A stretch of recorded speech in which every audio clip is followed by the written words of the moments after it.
Hello friends, कैसे हैं आप सभी। आई होप बहुत ही अच्छे होंगे। तो एक बार फिर से स्वागत है आप सभी का आपके अपने YouTube channel e learning with Priyal पर। डिस्कस करते हैं आज का सेशन। आज हम लोग डिस्कस करने वाले हैं एनिमल फिजियोलॉजी का मोस्ट इंपॉर्टेंट टॉपिक, जिसका नाम होता है नर्वस सिस्टम, जिसको हिंदी में हम लोग तंत्रिका तंत्र के नाम से जानते हैं। आज का प्रॉपर लेक्चर नर्वस सिस्टम के बारे में है। सभी महत्वपूर्ण पॉइंट को मैंने आज यहाँ इंक्लूड किया है। हिंदी और इंग्लिश दोनों ही माध्यम से चीज़ों को समझाने की कोशिश करेंगे। स्ट्रक्चर्स इंक्लूड किए, टेबल्स इंक्लूड किए, ताकि आपकी समझ बेहतर हो इस टॉपिक के रिगार्डिंग। तो प्रॉपर जो लेक्चर है बहुत ही ज़्यादा इंपॉर्टेंट है हमारे टीजीटी पीजीटी के लिए, तो है ही, इक्वली एलटी के लिए, नीट के लिए, जीआईसी के लिए, सभी एग्जाम्स के लिए जिसमें बायोलॉजी एक इंपॉर्टेंट रोल प्ले करता है, बहुत ही ज़्यादा इंपॉर्टेंट है। सबसे पहले तो हम लोग बात करेंगे नर्वस सिस्टम की डेफिनेशन क्या होती है। बेसिकली नर्वस सिस्टम क्या है? तो नर्वस सिस्टम एक ऐसा जाल है बेसिकली नर्व्स का और नर्व सेल्स का। नर्व्स और नर्व सेल्स, जिसको कि हम लोग न्यूरॉन्स भी कहते हैं, ये दोनों ही चीज़ें मिलकर हमारा नर्वस सिस्टम तैयार करती हैं। ये जो न्यूरॉन है ना, नर्व सेल कह दें या फिर न्यूरॉन कह दें, सेम ही बात है। न्यूरॉन बेसिकली क्या होता है? न्यूरॉन क्या होता है? नर्वस सिस्टम की यूनिट कहलाती है न्यूरॉन। ठीक है, नर्वस सिस्टम की यूनिट भी आपसे एग्जाम में पूछी जा सकती है। तो नर्वस सिस्टम की यूनिट होती है न्यूरॉन। यहाँ तक की बात क्लियर है? तो नर्वस सिस्टम क्या होता है? नर्व्स का और नर्व सेल्स का एक जाल है, जिसको कि हम लोग नर्वस सिस्टम कहते हैं। इन दोनों से मिलकर हमारा नर्वस सिस्टम तैयार होता है। अगर हम आगे बढ़ें तो इसमें ही हम बात करते हैं कि नर्वस सिस्टम बेसिकली इसके फंक्शन क्या होते हैं। ये जो नर्वस सिस्टम है ना, ये मैसेज पहुंचाता है basically message to and from the brain and spinal cord to various part of the body. मतलब कि ये जो नर्व्स होते हैं जिनसे मिलकर हमारा नर्वस सिस्टम तैयार होता है, तो ये जो नर्व्स हैं, ये नर्व्स ही ब्रेन और स्पाइनल कॉर्ड, मतलब कि ब्रेन स्पाइनल कॉर्ड के थ्रू ब्रेन तक ये जो नर्व्स होती हैं एक मैसेज पहुंचाती हैं। वापस से वो मैसेज आता है उस पार्ट के लिए जहां उसकी ज़रूरत होती है। तो बेसिकली ये जो नर्व्स हैं ये मीडिएटर का काम करती हैं। कहाँ तक पहुँचाने का काम करती हैं? ब्रेन तक पहुँचाने का काम करती हैं। नर्वस सिस्टम में ये जो ब्रेन है ये सेंटर है, बाकी जितने भी पार्ट होते हैं वो सभी एसेसरी, मतलब कि दूसरे पार्ट्स में आते हैं, लेकिन जो सेंटर है पूरे नर्वस सिस्टम का वो ब्रेन ही होता है। मतलब कि जितने, फॉर एग्जाम्पल कोई घर का बड़ा मेंबर है ना, जो फैमिली का मुखिया होता है, वो हमारा ब्रेन होता है नर्वस सिस्टम का।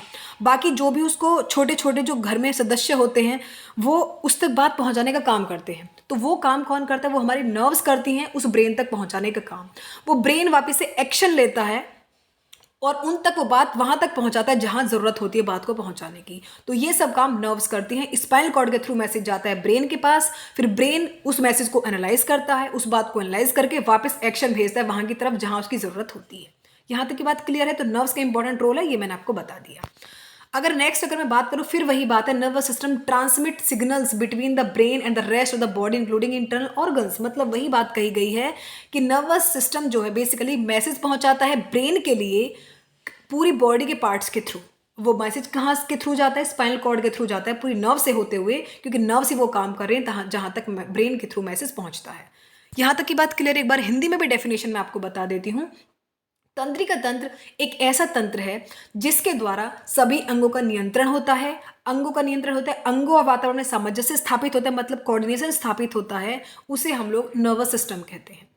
ये बात आपको क्लियरली कंफर्म होगी कि एब्सेंट होता है प्लांट्स में, सिर्फ ये एनिमल्स में प्रेजेंट होता है, बाकी प्लांट्स में नर्वस सिस्टम जैसी कोई चीज़ नहीं होती है।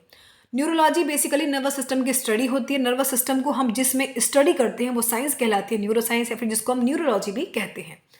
एक बात और आपको याद रखनी है, एग्जामिनर ना हमसे कुछ भी पूछ सकता है, इसलिए मैंने आज यहाँ सभी पॉइंट्स को इंक्लूड किया है कि जो नर्वस सिस्टम का डेवलपमेंट है वो कहाँ से होता है।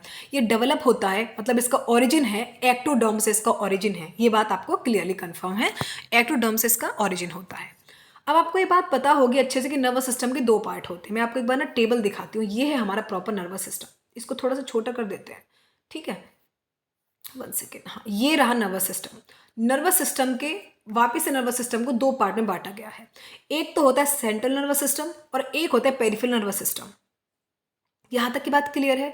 सेंट्रल नर्वस सिस्टम में दो चीजें आती हैं। सेंट्रल नर्वस सिस्टम दो चीजों का बना हुआ होता है। एक तो होता है ब्रेन, जो कि सेंटर है पूरी बॉडी का, पूरे नर्वस सिस्टम को जो centre, that is called brain.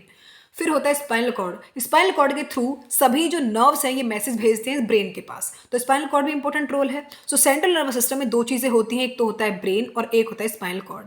दूसरा अदर पार्ट की बात करें तो दूसरा होता है पेरिफेरल नर्वस सिस्टम। पेरिफेरल का मतलब आप जानते होंगे सेंटर के आसपास की जो चीज़ें होती हैं वो सब पेरिफेरल के अंदर आती हैं। तो मतलब इसमें सारी की सारी नर्व्स आती हैं, बॉडी की जितनी भी नर्व्स होती हैं वो सभी पेरिफेरल के अंदर आती हैं। मतलब कि ब्रेन और स्पाइनल कॉर्ड के बाहर का जो पोर्शन होता है वो कहलाता है पेरिफेरल नर्वस सिस्टम। और ये जो इसके अंदर नर्व्स होती हैं ये भी कहाँ से निकलती है, ब्रेन से ही निकलती हैं, स्पाइनल कॉर्ड से ही निकलती हैं। तो बेसिकली इसमें सारी नर्व्स आती हैं। आगे अगर मैं बात करूं, जो नर्वस सिस्टम है पेरिफेरल नर्वस सिस्टम, ये आगे जाके दो भागों में बंट जाता है। एक तो होता है ऑटोनॉमिक नर्वस सिस्टम और एक होता है somatic nervous system. Autonomic nervous system आप जानते होंगे जो कि हमारे कम्युनिकेट करता है पूरे इंटरनल ऑर्गन्स के साथ, पूरी ग्लैंड्स के साथ। जो भी हमारे इंटरनल ऑर्गन जो भी अपनी मर्जी से होते हैं, फॉर एग्जांपल हमारा सांस लेना ये हमारे हाथ में नहीं है। फॉर एग्जांपल हमको हिचकी आना, जो भी चीज़ें हमारी बॉडी में फॉर एग्जांपल ब्रीदिंग हुआ, डाइजेशन हुआ, जो अपनी मर्जी से होता है वो ऑटोनॉमिक के अंदर आता है। सेकेंड बात अगर हम करें सोमैटिक नर्वस सिस्टम की, जो हमारे सेंसेस के थ्रू होती है, जो हमारे वॉलंटरी मसल्स के थ्रू होती है, जिसमें कि हम फॉर एग्जांपल चिल्लाना, फॉर एग्जांपल बोलना, स्पीच देना, मतलब हम अपने हाथ की मूवमेंट को जैसा चाहे वैसा खड़ा कर सकते हैं, हमारे फेस की मूवमेंट जैसा चाहे वैसा कर सकते हैं। जो चीज़ें हमारी मर्जी से होती हैं, जो हम अपने सेंस ऑर्गन्स के थ्रू करते हैं, वो आती है सोमैटिक नर्वस सिस्टम के अंदर। आगे जाके ये जो ऑटोनॉमिक नर्वस सिस्टम होता है ये भी दो भागों में डिवाइड हो जाता है। एक होता है सिंपैथेटिक नर्वस सिस्टम और एक होता है parasympathetic nervous system. Sympathetic nervous system मतलब जिसको कि हम लोग कहते हैं फाइट और फ्लाइट रेस्पॉन्स। मतलब कि फॉर एग्जांपल आपने सडन कोई चीज़ें देख ली एकदम से और आप डर जाते हैं, उसमें जो आपका एक्शन निकलता है, मतलब आप उस चीज़ को देख के एकदम से डर गए, वो आता है सिंपैथेटिक नर्वस सिस्टम के through. Again parasympathetic nervous system में आपकी एनर्जी जो है वो कंजर्व होती है, मतलब कि सेव होती है, वो आता है पैरासिम्पैथेटिक नर्वस सिस्टम के थ्रू। आगे डेफिनेशन मैंने मेंशन की है हर चीज़ की, वो हम देखेंगे, अभी हमने आउटलाइन देखी है। मैं आपको एक स्ट्रक्चर दिखाना चाहती हूँ, आप ये देखें, ये प्रॉपर हमारी बॉडी है। इस बॉडी में दो सिस्टम है, नर्वस सिस्टम है। नर्वस सिस्टम के दो पार्ट हैं, एक तो है सेंट्रल नर्वस सिस्टम और एक होता है peripheral nervous system. Central nervous system में एक तो ये आ गया भैया आपका ब्रेन और ये आ गया स्पाइनल कॉर्ड, ये रहा पूरा सेंट्रल नर्वस सिस्टम। ये सेंट्रल नर्वस सिस्टम है, ये सेंट्रल नर्वस सिस्टम है, ये तो हो गया सेंट्रल नर्वस सिस्टम। अब पेरिफेरल सिस्टम भी तो भाई वही है।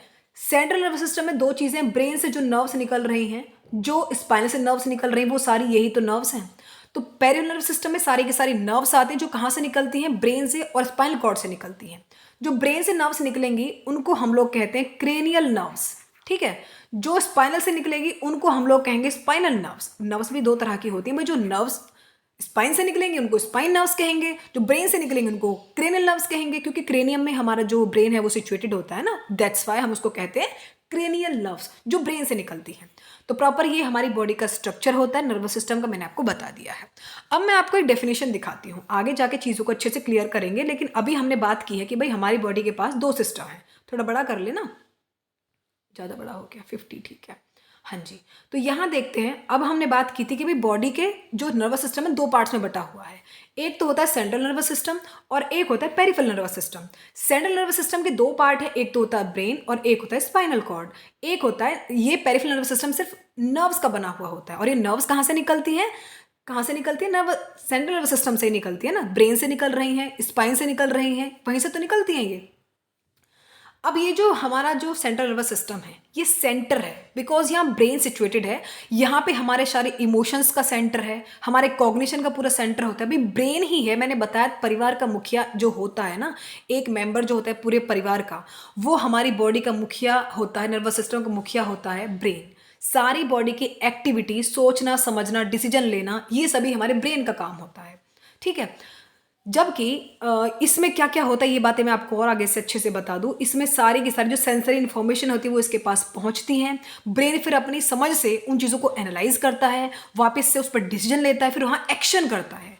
तो ये सब चीज़ें जो हैं हमारे ब्रेन के पास ही हैं। ब्रेन से ही मैसेज जाता है नर्व्स के थ्रू, उसके पास सारी इन्फॉर्मेशन भेजी जाती हैं, वहाँ से एनालाइज किया जाता है चीज़ों को, वापस से जहाँ ज़रूरत होती है, जिसके पास एक्शन करना होता है, वापस से ब्रेन मैसेज भेजता है नर्व्स के थ्रू ही, वहाँ पर जाकर उसका एक्शन किया जाता है। ब्रेन जनरेट करता है इंटेलिजेंस, थॉट्स, इमोशंस को, और मेमोरी बनाता है और उनको स्टोर करता है, ये ब्रेन का काम होता है। जबकि पेरिफेरल नर्वस सिस्टम की अगर हम बात करें, यहाँ पे सभी नर्व्स होती हैं। नर्व्स कहाँ से निकलती हैं, सीएनएस से निकलती है, मतलब ब्रेन से निकलती हैं, स्पाइन से निकलती हैं। यहाँ पे इन्फॉर्मेशन को फीड किया जाता है, ब्रेन के पास भेजते हैं अपने सभी सेंसेस के थ्रू। यहाँ पे सिग्नल भेजे जाते हैं, कैरी करते हैं सिग्नल को, और अपनी जो मसल्स होती है उनको मूव किया जाता है। मतलब इनके पास सिग्नल कैरी होते हैं जिनसे मूवमेंट होती है अपनी मसल्स को मूव करने की, कि अब आप अपने मसल्स को मूवमेंट कर सकते हैं। इसी में पीएनएस में, मतलब पैरासिम्पैथेटिक नर्वस सिस्टम में, सॉरी पैरासिम्पैथेटिक नहीं, पेरिफेरल नर्वस सिस्टम, इसमें हार्ट बीट कंट्रोल होती है, ब्रीदिंग कंट्रोल होती है, ये सब चीज़ें जो है ये कंट्रोल में होती है। कौन से सिस्टम में? पेरिफेरल के अंदर आता है ये सब चीज़ें। आगे जाके मैंने अभी बताया था कि जो पेरिफेरल नर्वस सिस्टम है ये आगे जाके दो भाग में बट जाता है।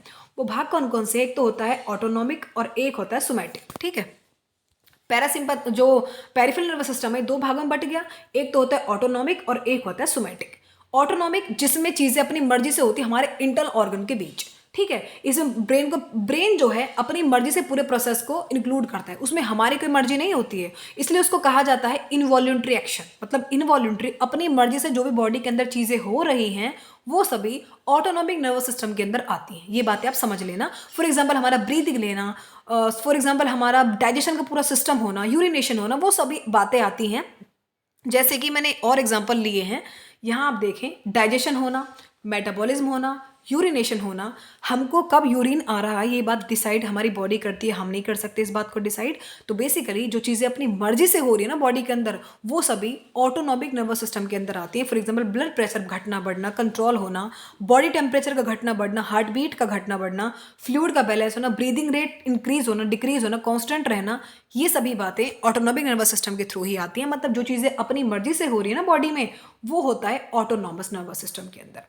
फिर आता है सोमैटिक नर्वस सिस्टम, जिस पे हमारा कंट्रोल होता है, मतलब manage by thinking about them, जिसके बारे में हम सोच सकते हैं कि आपको हम ये करना है। फॉर एग्जाम्पल मैं आपको समझा रही हूँ तो ये मेरी मर्जी है, तो ये सोमैटिक नर्वस सिस्टम के अंदर हो रहा है। जो मैं स्पीच कर रही हूँ, बोल रही हूँ ना आपके सामने, ये सोमैटिक नर्वस सिस्टम के अंदर ही हो रहा है। मेरा हाथ उठाना, पैर उठाना, बॉडी की मूवमेंट करना, अपनी फेस की मूवमेंट करना, ये सब मेरी मर्जी के अकॉर्डिंग हो रहा है। तो ये सोमैटिक नर्वस सिस्टम के अंदर है, जिसमें हम अपनी एक्शन ले सकते हैं अपनी मर्जी के according. That means voluntary muscles के थ्रू। डन। चलो भाई आगे बढ़ते हैं। आगे जाके ये जो ऑटोनॉमिक नर्वस सिस्टम है ये दो भागों में बट गया। एक तो होता है सिंपैथेटिक नर्वस सिस्टम और एक होता है parasympathetic nervous system. Sympathetic nervous system कहाँ लोकेटेड होता है? ये थोरैसिक लंबर में, जो थोरैसिक कैविटी होती है थोरैसिक के पास, उस रीजन में लोकेटेड होता है, उसी के पास। इसको हम लोग कहते हैं फ्लाइट और फ्लाइट रेस्पॉन्स।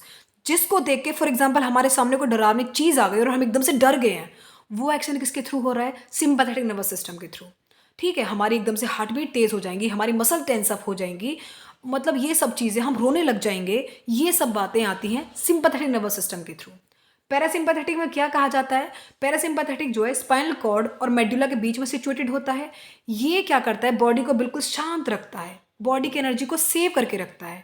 जब हमने कोई डरावनी चीज़ देखी है पैरासिम्पैथेटिक नर्वस सिस्टम में, एनर्जी हमारी सेव हो रही थी पैरासिम्पैथेटिक में। अब इसकी एनर्जी जो है, जब हम एकदम से डर गए हैं और हम वहाँ से भागने की कोशिश करेंगे या फिर उससे लड़ने की कोशिश करेंगे, वो एनर्जी कहाँ से आएगी? वो वही एनर्जी होगी जो कि पैरासिम्पैथेटिक ने एनर्जी सेव करके रखी है। बॉडी का हर एक सिस्टम ना कोऑर्डिनेट करके काम करते हैं। ऐसा नहीं होता है कि मतलब हमारा सिर्फ एक ही सिस्टम काम कर रहा है उसकी मर्जी के खिलाफ। मतलब दोनों, फॉर एग्जाम्पल सिंपैथेटिक और पैरासिम्पैथेटिक है भाई, एक ने एनर्जी को मतलब वेस्ट किया है या वेस्ट नहीं किया है, अच्छी जगह यूज़ किया है, और एक ने एनर्जी को सेव किया है, एनर्जी वही यूज़ होगी जो कि उसने सेव की है। तो मतलब आपस में कोऑर्डिनेट करके पूरी बॉडी का फंक्शन कोऑर्डिनेट होता है। ठीक है, यहाँ तक की बात क्लियर है। स्टेट जो होता है, मतलब काम कंडीशन में आना, यही होता है जो आता है हमारा किसके थ्रू? मतलब पैरासिम्पैथेटिक एक्शन के थ्रू आता है। पूरा नर्वस सिस्टम हम लोगों ने डिस्कस कर लिया है। सेशन पसंद आए तो प्लीज़ लाइक करना, शेयर करना, सब्सक्राइब करना और कमेंट करके बताना आपको सेशन कैसा लगा। सब्सक्राइब करने में कंजूसी मत करना। मिलते हैं नेक्स्ट सेशन में, तब तक के लिए bye. Thank you so much for watching. Please do like, share and subscribe.